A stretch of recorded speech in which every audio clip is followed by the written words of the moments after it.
Praise the lord. దేవుని పరిశుద్ధ నామంలో మీ అందరికీ వందనాలు.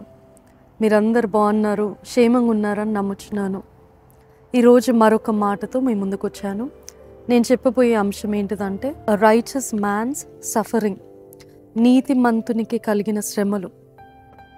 బైబిల్ గ్రంథంలో యోబు గురించి మనందరికీ తెలుసు.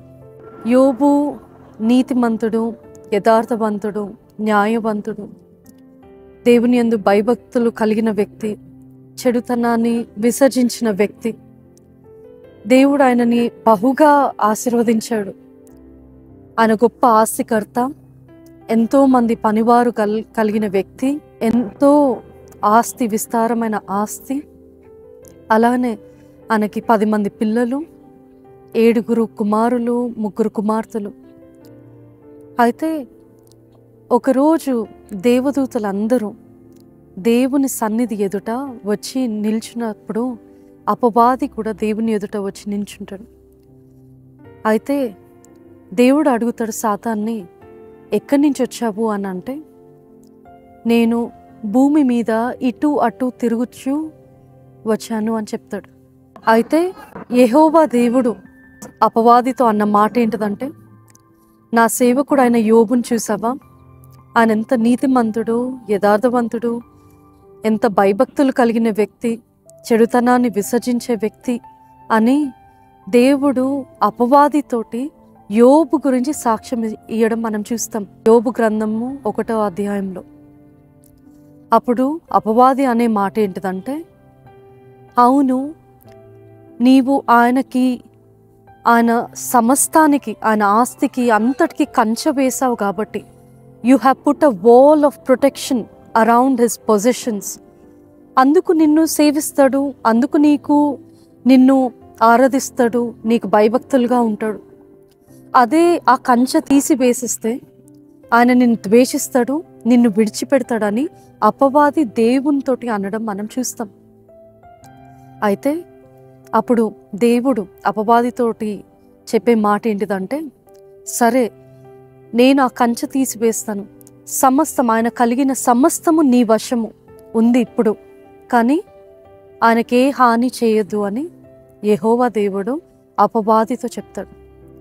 మనం అప్పుడు చూస్తాము, అప్పటి నుంచి యోబుకి శ్రమలు రావడం చూస్తుంటాం. ఆయన పిల్లలు మరణించడం, ఆస్తంతా కోల్పోతాడు, ఆయన శరీరంపై రోగాలు కూడా రావడం మనం చూస్తాం. అయితే ఇటువంటి శ్రమలు కలిగినప్పుడు యోబు ఆయన కూడా దేవుని విడిచిపెట్టలేదు.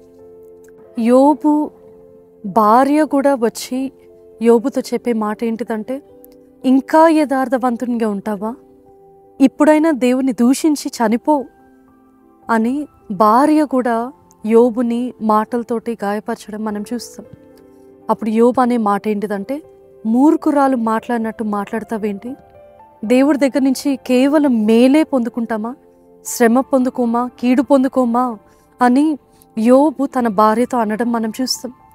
ఆయన ఎంత నీతిమంతుడు అంటే, యథార్థవంతుడు అంటే, ఎన్ని కష్టాలు, ఎన్ని శ్రమలు వస్తున్నప్పటికీ కూడా అది దేవుడు దగ్గర నుంచి వచ్చిందనే అనుకొని ఆయన ఇంకా కూడా దేవుని దూషించడం కానీ, దేవుని ప్రశ్నించడం కానీ, ప్రతి శ్రమ దేవుని నుంచే వచ్చిందని గ్రహించి ఆయన నోటి మాట చేత కూడా ఆయన ఎటువంటి పాపం చేయలేదు యోబు.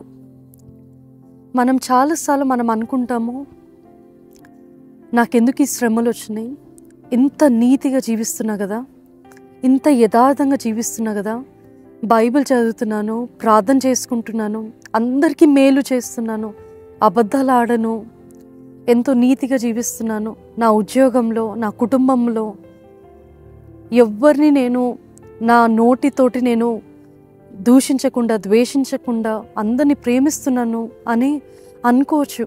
మీలో చాలామంది అలా చేస్తుండవచ్చు.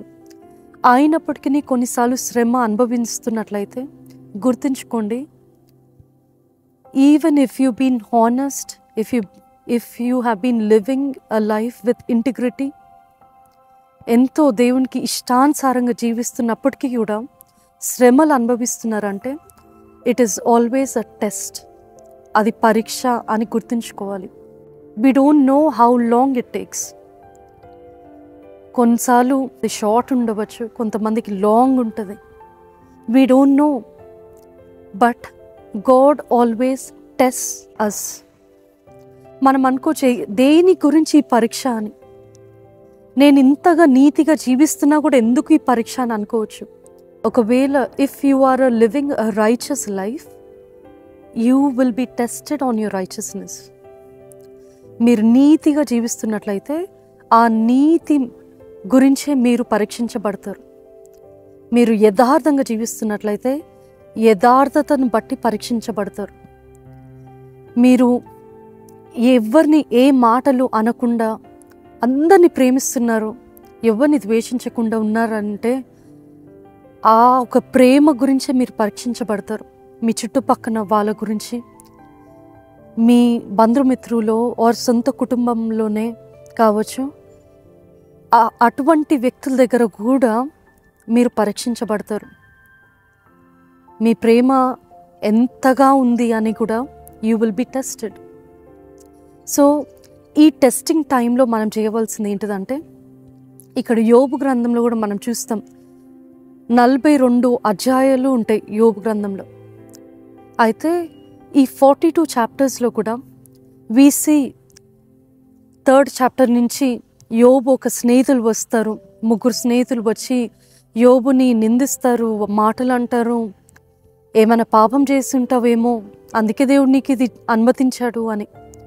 చాలాసార్లు మన చుట్టూ ఉన్న వారు కూడా మనం ఈ పరీక్ష గుండా వెళ్తున్న సమయంలో ద వరల్డ్ థింక్స్ దాట్ ఏం పాపం చేశారో అందుకు ఈ శ్రమ అనుభవిస్తున్నారు వీళ్ళు అని అనుకుంటారు, అని నిందలు వేస్తారు కూడా. కానీ అటువంటి సమయంలో మనం గుర్తుపెట్టుకోవాల్సింది ఏంటిదంటే, you don't have to prove yourself to the వరల్డ్కి, ప్రపంచానికి ఏది కూడా నిరూపించడం అవసరం లేదు. ఎదుటివారు మనల్ని తీర్పు తీర్చినా ప్రశ్నించినా మనము ఎవ్వరికి సమాధానం ఇవ్వనవసరం లేదు. You have to realise, you have to understand that you are going through a test and it will be finished soon. మనందరికీ కూడా తెలుసు కదండి, పరీక్షలు రాస్తాము. పరీక్షలు రాసినప్పుడు లైఫ్ అంతా పరీక్షలు రాయము. టెస్ట్ అయిపోతుంది, ఒకరోజు పరీక్ష రాస్తాము, ఎగ్జామ్ అయిపోతుంది. దాన్ని బట్టి మన ఫలితాలు ఉంటాయి, పాసా ఫెయిలా అనేది. అలాగనే మనం కూడా పరీక్ష గుండా వెళ్తున్నప్పుడు శ్రమలు వస్తాయి. అది కూడా దానికి కూడా ఒక అంతం ఉంటుంది. దానిలో మనము గెలిచామా లేదంటే ఓడిపోయామా అనేది తెలుస్తుంది. సో ఇటువంటి పరీక్షల గుండా వెళ్తున్నప్పుడు డోంట్ రష్ గాడ్. దేవుడు ఎంతవరకు అనుమతిస్తున్నాడో ఈ పరీక్ష అంతవరకు ఓపిక పట్టాలి. అదెంతో కష్టమైనా కూడా మనం ఓపిక పట్టాలి. కొన్నిసార్లు నాకెందుకు దేవా ఇది అనుమతించావు, నాకెందుకు ఇలా చేసావు దేవా అని దేవుని ప్రశ్నించద్దు. ఎంతకాలం దేవా ఈ పరీక్ష, ఎన్ని రోజులు నేను ఇది ఇలా అనుభవించాలి అని విసిగిపోవద్దు. తర్వాత గివప్ చేయొద్దు. అయిపోయింది, ఇంకా నా పని అయిపోయింది, నా వల్ల కాదు, నేను ఈ శ్రమల గుండా నేను వెళ్ళలేను అని సొంత మార్గాలు నిర్ణయించుకొని దేవుణ్ణి విడిచిపెట్టద్దు. ఆ శ్రమల గుండా వెళ్తున్న సమయంలోనే ఇంకా దేవునికి ఆనుకొని ఉండాలి మనం. So we should always remember that whenever we are going through a test, ఒక పరీక్ష గుండా వెళ్తున్నప్పుడు డోంట్ రష్ గాడ్. ఎప్పుడు దేవా దీన్ని ముగించడం ఎప్పుడు, ఈ శ్రమలు ఎప్పుడు అయిపోతాయి అని అనే బదులు, దేవా దీనిలో నాకేం పాఠాలు నేర్పిస్తున్నావు, దీనిలో నాకు ఇంకా దగ్గరగా నీతో సన్నిహితంగా జీవించే కృప నాకు దయచేయి. ఆ తర్వాత దేవుణ్ణి ప్రశ్నించకూడదు. And sometimes what we do is we demand answers. We look for answers. We expect God to answer us. నాకు జవాబు ఇదేవా, నేను ఎందుకు ఈ శ్రమ గుండా వెళ్తున్నాను అని కూడా we try to seek answers from God. God doesn't need to answer us. మనం ఆ పరీక్ష గుండా వెళ్తున్నప్పుడు మనకు ఆ జవాబులు అవసరం లేదు. మనకు కావాల్సింది ఏంటిదంటే ఓపిక. దేవుణ్ణి మనం అడగాల్సింది ఏంటిదంటే, దేవా నాకు ఓపిక దయచేయి. ఇది ఒకవేళ నీ నుండి వచ్చే శ్రమనా, ఈ శ్రమ అయితే నాకు ఓపిక దయచేయి. ఒకవేళ అది నా పాపం గురించా, నాకు పాపం గురించి ఒప్పింపు చేయి అని ప్రభువుని అడగాలి మనం. అలాగనే ఇంకో రకమైన శ్రమ గుండా కూడా మనం వెళ్తుంటాం. అదేంటిదంటే, it is to show us his power, it is to show us his glory. ఆయన మహిమను, ఆయన శక్తిని, ఆయన అనంత జ్ఞాని కాబట్టి ఆయన జ్ఞానముతోటి ఎవ్వరు కూడా పోల్చుకోలేరు. అందుకు కూడా కొన్నిసార్లు దేవుడు మనల్ని ఈ పరీక్షల గుండా వెళ్ళనిస్తాడు. ఎందుకంటే టు ప్రూవ్ అస్ దాట్ మనకున్న కొంచెము జ్ఞానంతో దేవుడు ఇది అని మనము అనుకుంటాము. We think about God a very little. కానీ దేవుడు ఎందుకు ఆ టెస్టింగ్ పీరియడ్ ఎందుకు అనుమతిస్తాడంటే, to show us that I am not what you think I yam.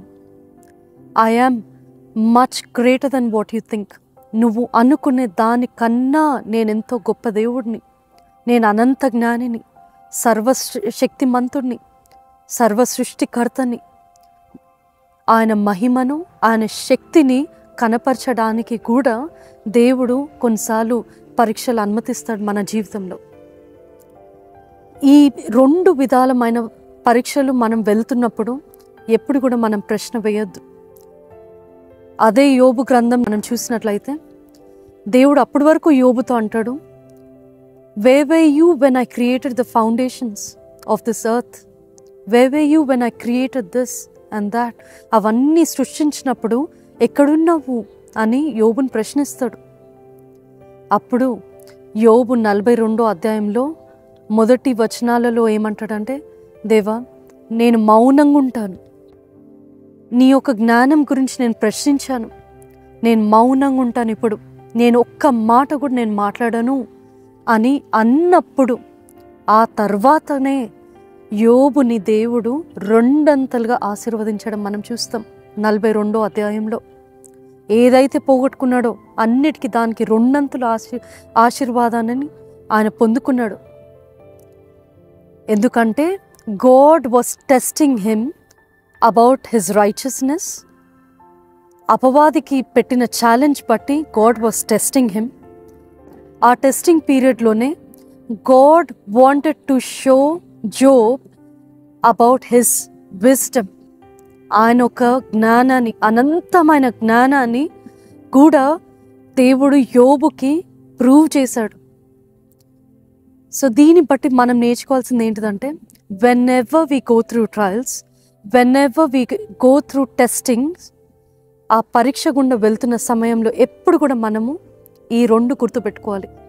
ఇది ఎప్పుడు అంటే, మనం నీతిగా, నిజాయితీగా, యథార్థంగా, పరిశుద్ధంగా, న్యాయవంతంగా, దేవుని యందు భయభక్తులుగా జీవిస్తున్నప్పుడు, చెడుతనాన్ని విసర్జించి ఇవన్నీ చేస్తున్నప్పుడు కూడా శ్రమ అనుభవిస్తున్నామంటే అప్పుడు ఈ 2 మనం జ్ఞాపకం ఉంచుకోవాలి. God is testing us on our righteousness, on our integrity, on our blameless life, on our fear on God అనేది అనుకోవాలి. 2వది ఏంటిదంటే, God test us to reveal his wisdom, his glory, his power. ఎందుకు పరీక్షిస్తాడంటే 2వది ఆయన ఒక శక్తిని, మహిమను, ఆయన జ్ఞానాన్ని మనకి ఇంకా చూపించడానికి. ఎందుకంటే మన మైండ్లో, చిన్న మెదడులో దేవుడు గురించి, దేవుడు ఎంత అనంత జ్ఞాని, కానీ దేవుని మనం ఇంకా చిన్నగా చూస్తుంటాం. మనం to prove us that God is not the God as we think. మనం అనుకునే దేవుడు లాగా కాకుండా ఆయన ఎంత గొప్ప దేవుడు అని ప్రూవ్ చేయడానికి కూడా దేవుడు పరీక్షలను అనుభవిస్తాడు. ఈరోజు మీరు ఎటువంటి పరిస్థితుల గుండా వెళ్తున్నారో నాకు తెలియదు, కానీ ఈ మాట ఈరోజు దేవుడు మీతోటే మాట్లాడుతున్నాడు. ఓపిక కలిగి ఉండండి, ధైర్యము కలిగి ఉండండి. దేవుడు మీ గురించి అపవాది ఎదుట పరీక్షిస్తున్నాడేమో మీ జీవితం గురించి. అందుకు నీతిగా, యథార్థవంతంగా, ఇంకా live a blameless and Holi life before God and even before Satan. ఎందుకంటే దేవుడే రేపు మన గురించి అపవాది దగ్గర సాక్ష్యం ఇవ్వాలి. నా కుమార్తెను చూస్తున్నావా, నా కుమారుని చూస్తున్నావా, ఎంత యథార్థవంతురాలో, ఎంత యథార్థవంతుడో, నువ్వు వెళ్ళి ఏమి చేసినా కూడా నన్ను మర్చిపోదు నా కుమార్తె అని దేవుడు అపవాది దగ్గర సాక్ష్యం ఇచ్చేలాగున మన జీవితం కలిగి ఉండాలి. అట్టి జీవితం మనందరికీ కలుగును గాక. దేవుడి మాటల్ని దీవించును గాక. ఆమెన్.